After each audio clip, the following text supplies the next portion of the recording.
Good afternoon, everyone, and welcome to all of you to this EIF debate on the EU cybersecurity strategy, how to ensure a more cybersecured EU. Today's debate is hosted by our member, Bart Groothuis, MEP with the Renew Europe Group, member of the ITRE Committee and substitute member of Security and Defence Committee in the European Parliament.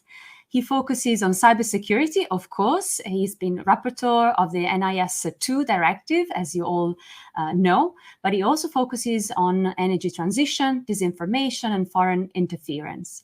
Before he became an MEP, Bart was head of cybersecurity for the Dutch Ministry of Defence. Thank you very much for taking the lead on this important debate at our forum. I will give you the floor in a moment after introducing our panelists of today. So we'll start with Lokke Moerel, Professor of Global ICT at Tilburg University, member of the Dutch Cybersecurity Council, cyber expert on the European Commission's Horizon 2020 Innovation Programme. Welcome. We are also joined by François Zamora, Chief Security Officer, European Division at Orange, on behalf of the ETNO members. Welcome, François.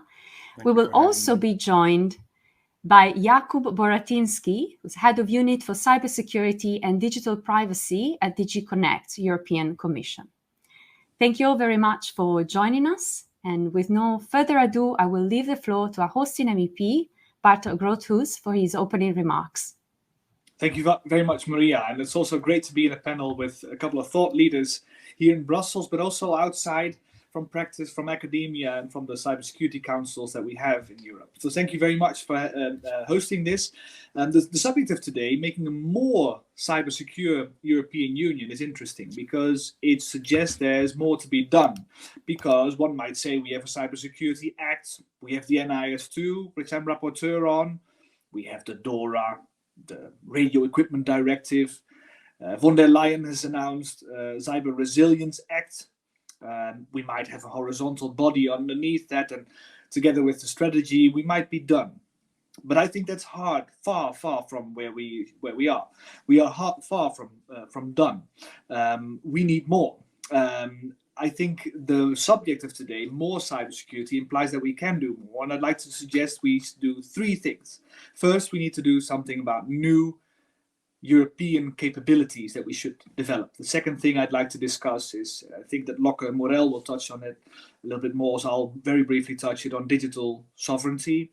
We need to think that through much better than we did until now. And the third thing is making cybersecurity Chefsache, also in the institutions itself. And let me make a couple of remarks to conclude on that. But let me first start by the first point, capabilities. What do I mean with that?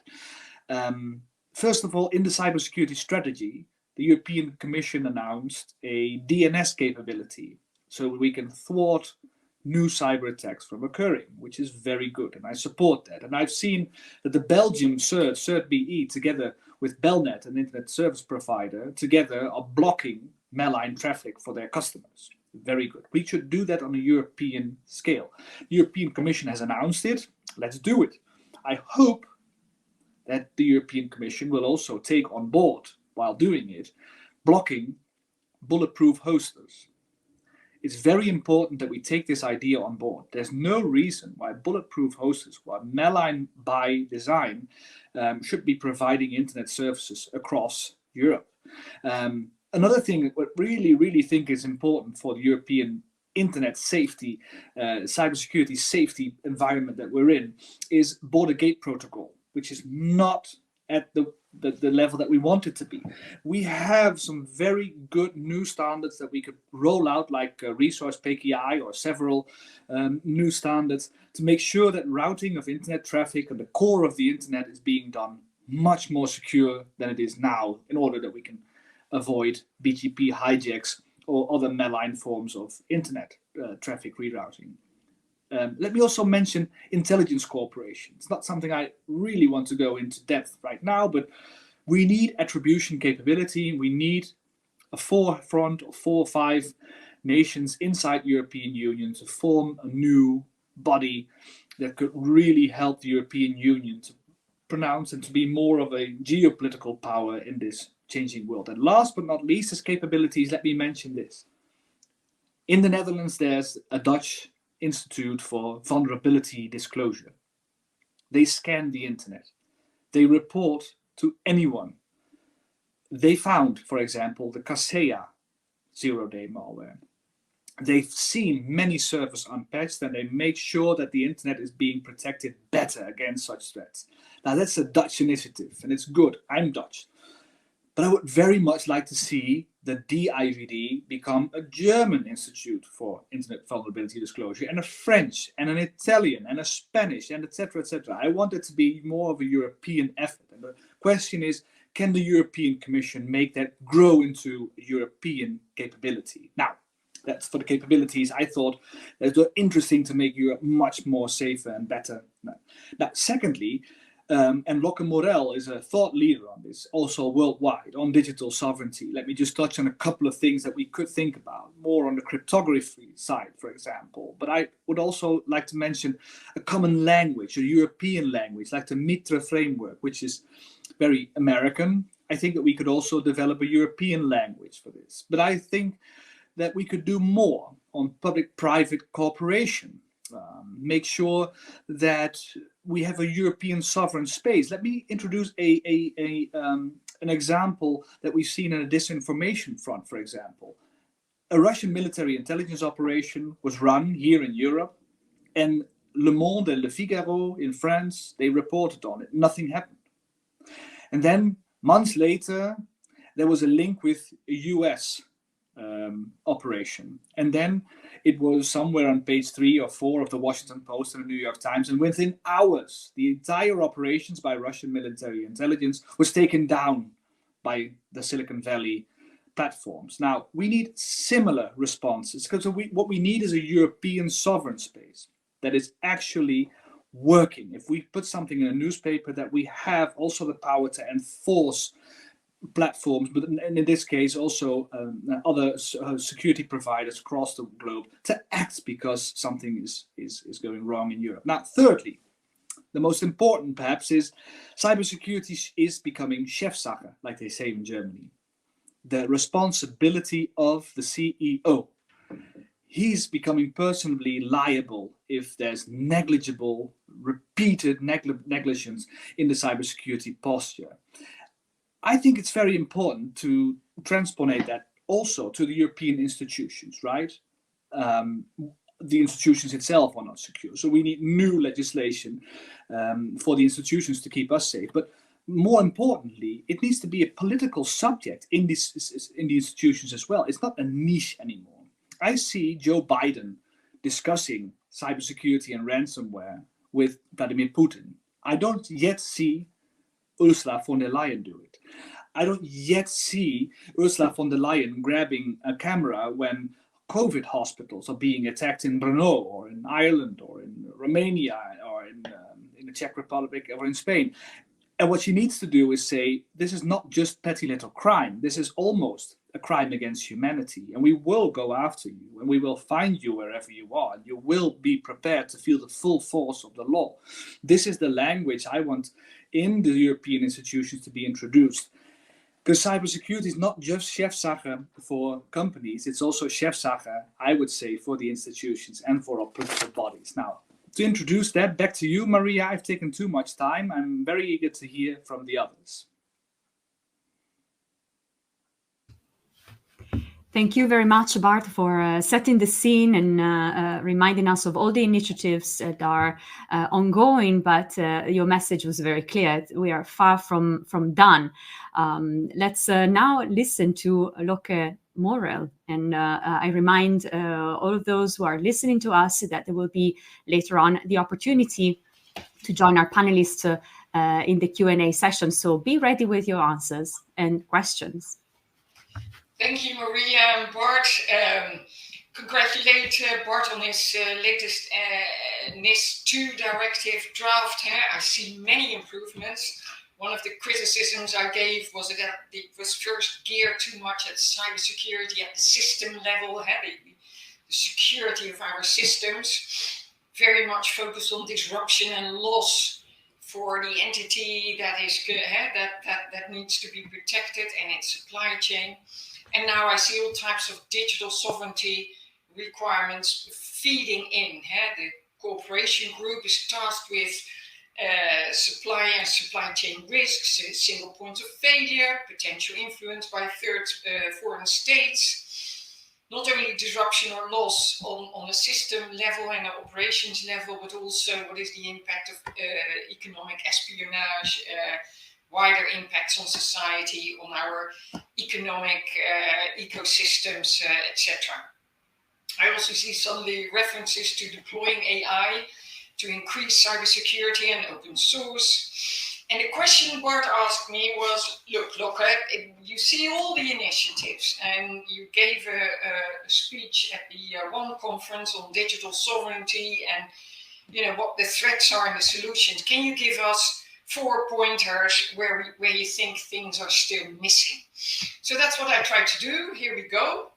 The first is indeed, I see AI referenced many times in NIS2 as, positive, something you can use to up your defenses. But I want to say the bad guys can use AI also to detect in an automated way vulnerabilities and exploit them at a large scale. What I find, and it's just a very practical recommendation, I see AI and cybersecurity so intertwined, but I see AI innovation hubs and I see cyber excellence centers popping up. And for me, it is a conundrum why those are not combined. Because one cannot do without the other. So that's one point. The second is actually the same point as Bart has been just making. I'm missing. It seems like cyber is a separate real space, and it should be fully part of the regular political discussions. I mean, we know internet crime-related crime is up by 75%, and we also all know that a lot of the cyber crime groups are sheltered, sponsored, whatever, by foreign states. But for me, the pandemic has taken it to the next level, and I have one slide there. Maybe you can put it up. Just some clips. Next slide, please. I can do them myself, I think. Let me see. Can we go to the next slide?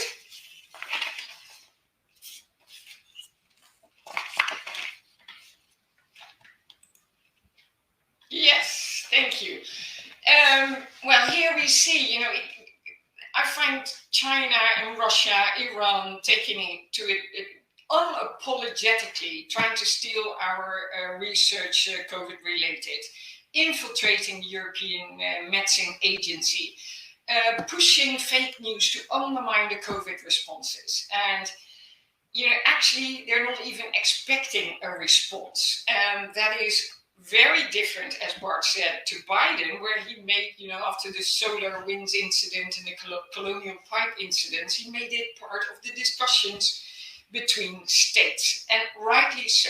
For me, and I want to state it, even though it may be obvious, I find it difficult to understand. We can talk trade with China, while at the same time they have an offensive cyber program against us, push fake news and try to steal our research. I hear politicians say China is a systemic rival and we should have strategic partnerships with them. And then I think, well, partnerships are with like-minded people, and I find that hard to combine with not like-minded people. You have working relationships. So one of the things I would like to promote is the sanction regime, the cyber sanction regime we have, which is very much unutilized. And I think that would be a perfect political instrument to show we are serious about cyber. The third point I would like to make is we all heard the buzzword data colonialism. Foreign states, suppliers trying to mine Europe's data, the data of our governments, individuals, companies. And I think by now everybody realizes that 92% of our data, of all our data, is in foreign clouds, and realizes, maybe if you would have asked us some time ago, is that in principle a good idea? The answer would have been no. It's like a power, it's with 80% is with 5 suppliers only. So if one of them is out, if Microsoft is out, it's like a power cut. And we normally wouldn't put the switch of our power supply in the hands of companies, and single companies and their foreign governments. So I think there but it is not only about the dependencies, and that is my real point. It is also, cybersecurity also comes down to whose side has access to more data about the other and can utilize it best.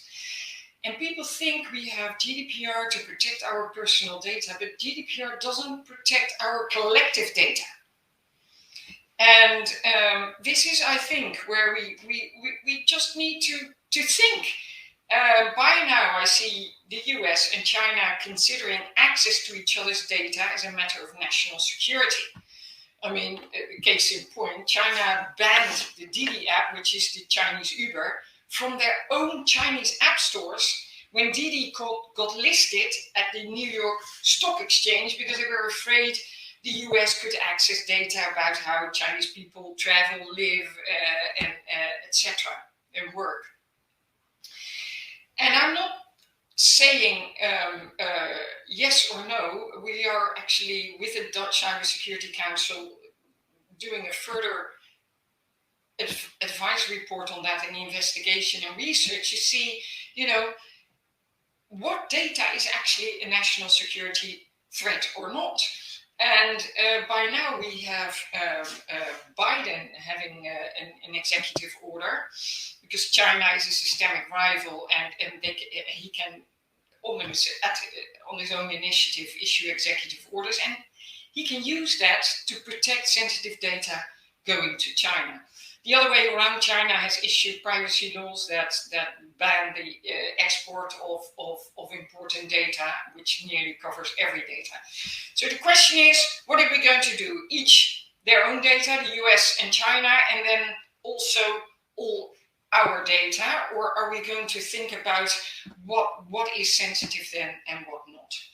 So that is my next point. We need to have the difficult discussion. I found this very funny. Is TikTok a harmless app or not? And again, it seems harmless, but if you would combine that with, for instance, DNA data, I hope you see that things may look very different then. Then,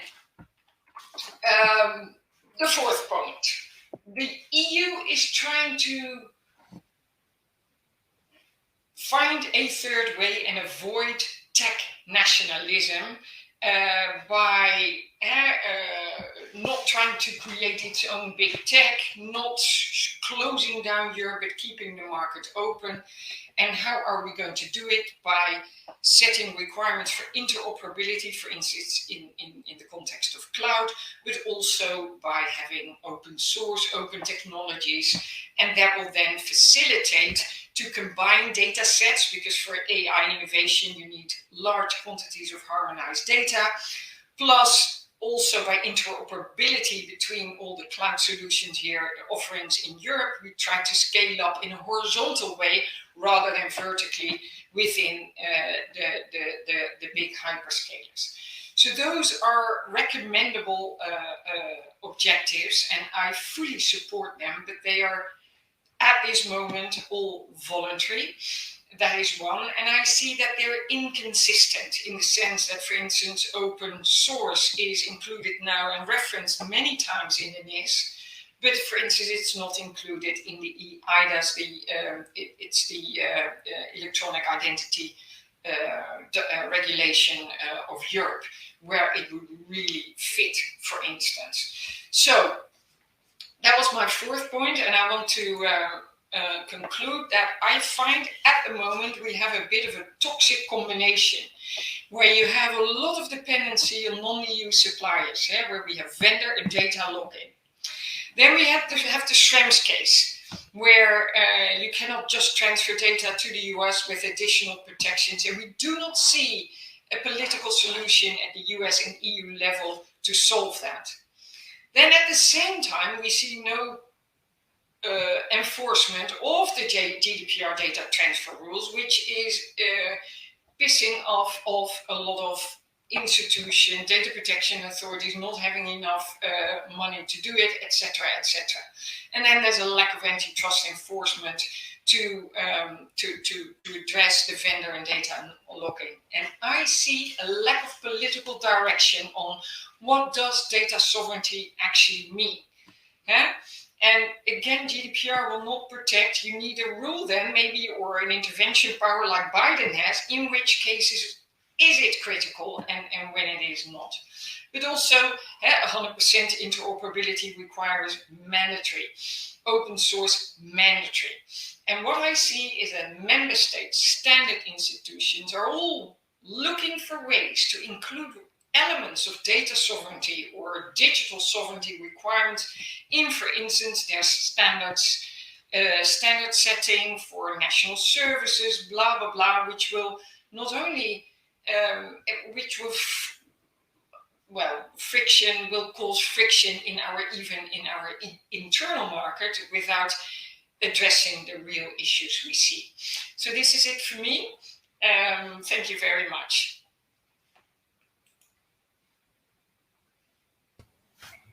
Thank you very much, Lokke, for sharing your thoughts, for these very interesting insights. We will now listen to an industry perspective with François Zamora with Orange on behalf of the ETNO members. Thank you so much for having me in, everyone.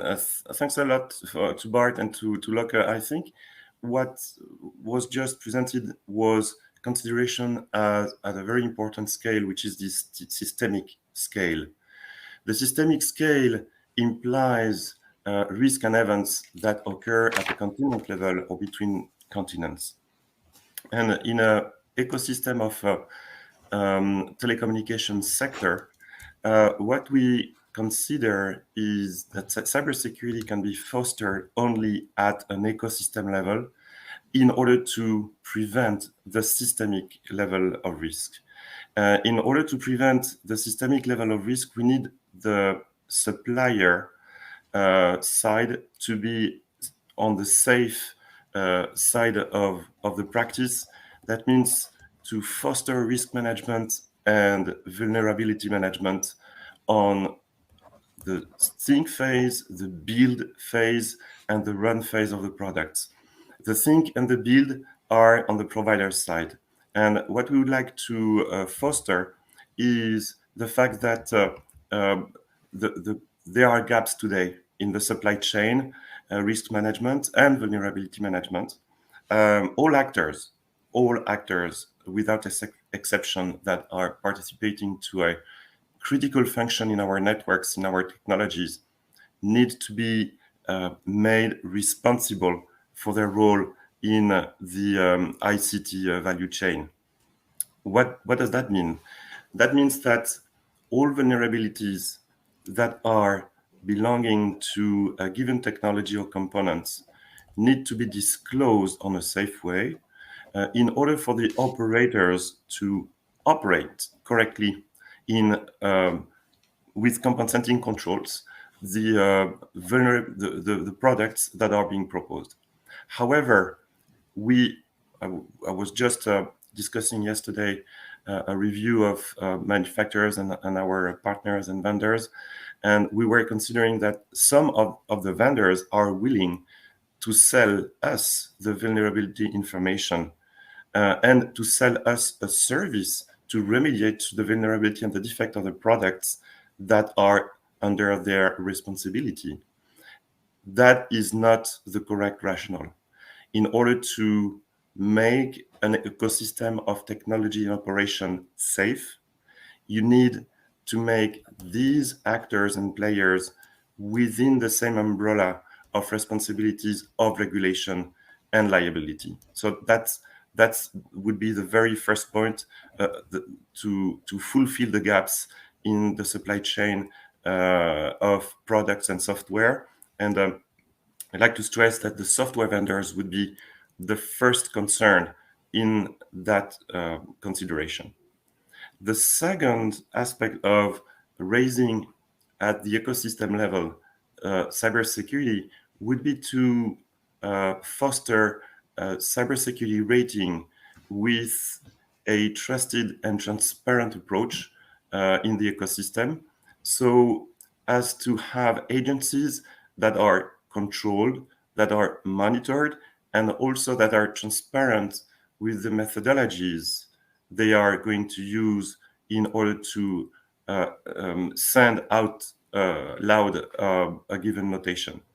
We are already observing the negative effects of black box cybersecurity rating approach, and we are very, very eager to encourage the international standardization and the European standardization of cybersecurity rating that is going to my understand, to our vision as part of the ETNO association, a much more trusted, much more readable rating of products, of services, of organization.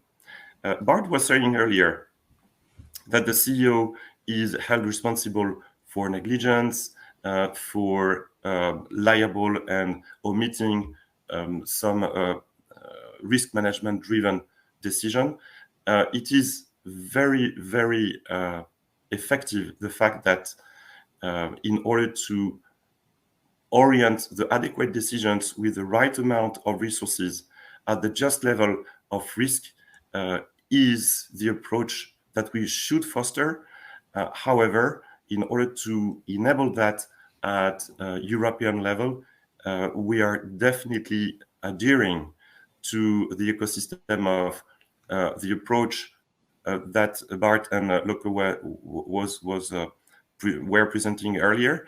The fact that we're driving our own self-determination towards our digital sovereignty, that's for sure. But I would say that digital sovereignty would be an autonomy of governance, an autonomy of action, and autonomy of decision.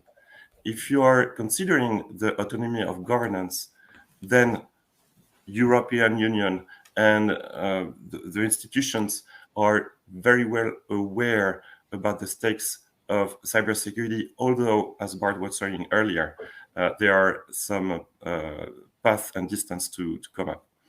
Autonomy of decision is about to have a sufficient openness in the way we are dealing with our geopolitical ecosystem, and the autonomy of action will consist in knowing where are our dependencies on the technologies, on the services, and in order to make an echo of what Lokke was presenting earlier, we do think it is possible to rely on non-EU technologies, on top of which we would have EU sovereign software.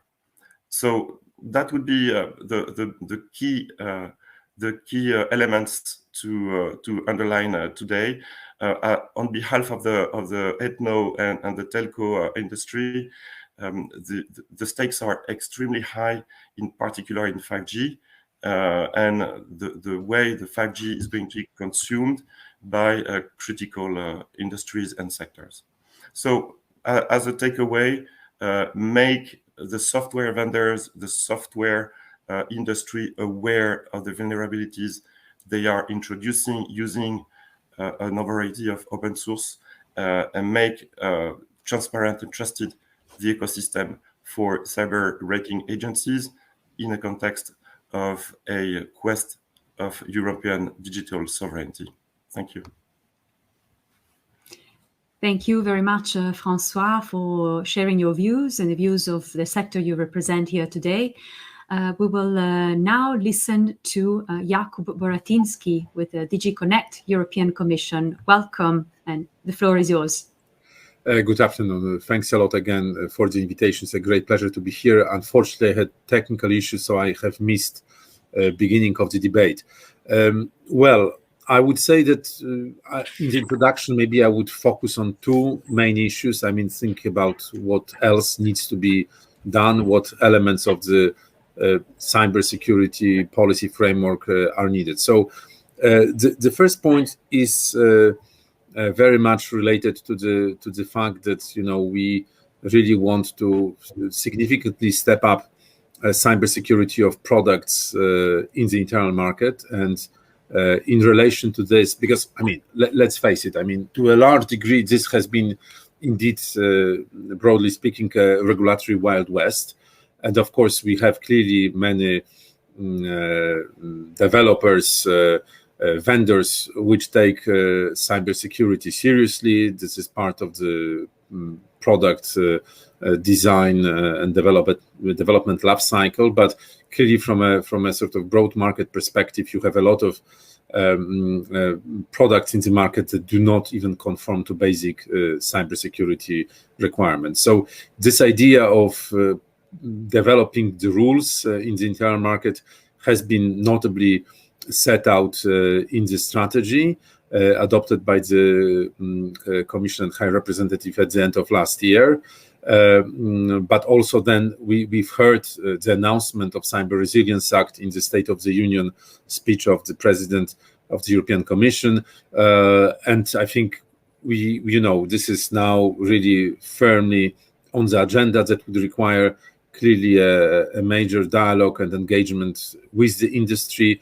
We have already done some work last year, preparatory work, and the stakeholders most interested are certainly aware of this. But we definitely need to do more.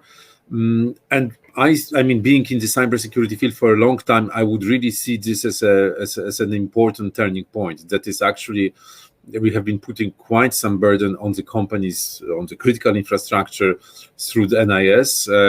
And I think we are ultimately, making their life easier if, we will have a supply of products, of ICT products, connected products, software, which generally conforms to cybersecurity rules within the sort of logic of internal market of a new legislative framework.